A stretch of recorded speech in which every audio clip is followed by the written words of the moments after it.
నేడు హైదరాబాద్ కు రానున్న చంద్రబాబు ఎన్నికల తర్వాత విదేశాలకు వెళ్లిన తిరిగి వస్తున్న చంద్రబాబు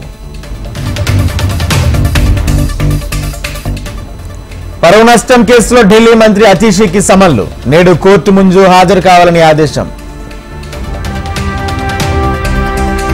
అవతరణ వేడుకలకు సోనియాను ఆహ్వానించిన తెలంగాణ సీఎం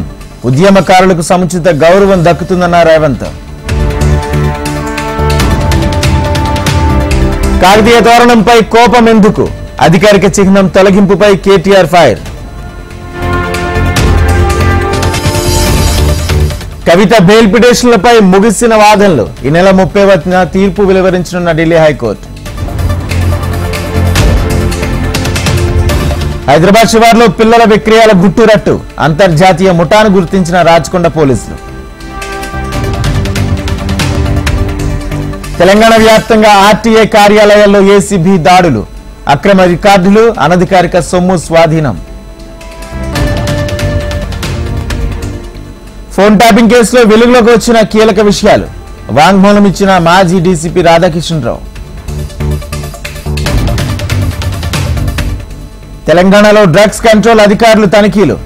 రంగారెడ్డి జిల్లా కొత్తూరులోని ఒక మెడికల్ షాప్ యజమానిపై కేసు ఏపీసీఎస్ జవహర్ రెడ్డికి చంద్రబాబు లేఖ కాంబోడియాలో చిక్కుకున్న తెలుగు యువతను కాపాడాలని వినతి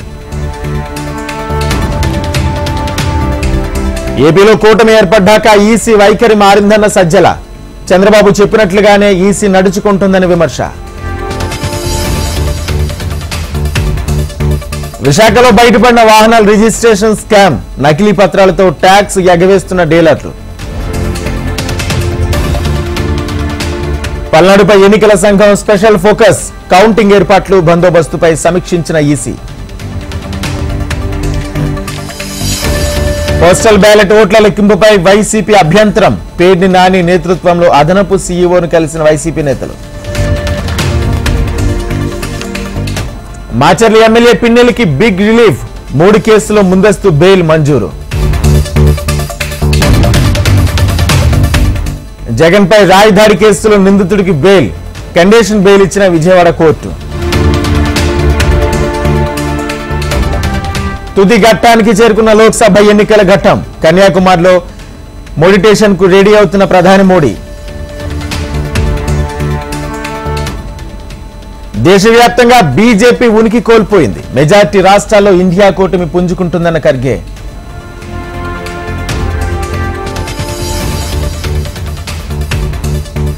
సంపన్నులకు సహాయం చేయడానికి మోడీని పరమాత్మ పంపించాడు యూపీలోని డియోరియాలో మోడీపై వ్యంగ్యాస్త్రాలు సంధించిన రాహుల్ మరో 2 రోజుల్లో కేజ్రీవాల్ బెయిల్ గడువు ముగింది అయితే ఢిల్లీ సీఎం బెయిల్ పిటిషన్ విచారణకు సుప్రీం నిరాకరణ డేరా బాబాకు హర్యానా హైకోర్టులో ఊరట రంజిత్ సింగ్ హత్య కేసులో నిర్దోషిగా ప్రకటించిన కోర్టు స్వాతి మలిపైపై దాడి కేసులో బిబోకు మళ్లీ 3 రోజుల కస్టడీ బిబోను 30 హజారీ కోర్టులో హాజరుపరిచిన పోలీసులు 3 రాష్ట్రాలకు రెడ్ అలర్ట్ జారీ చేసిన వాతావరణ శాఖ అరుణాచల్ ప్రదేశ్ అస్సాం మేఘాలయకు భారీ వర్ష సూచన అస్సాంలో భారీ వర్ష బీభత్సం ఉధృతంగా ప్రవహిస్తున్న నదులు కేరళలోని మున్నూరులో ఏనుగు బీభత్సం పర్యాటకుల వాహనాలపై దూసుకు వెళ్లిన గజరాజు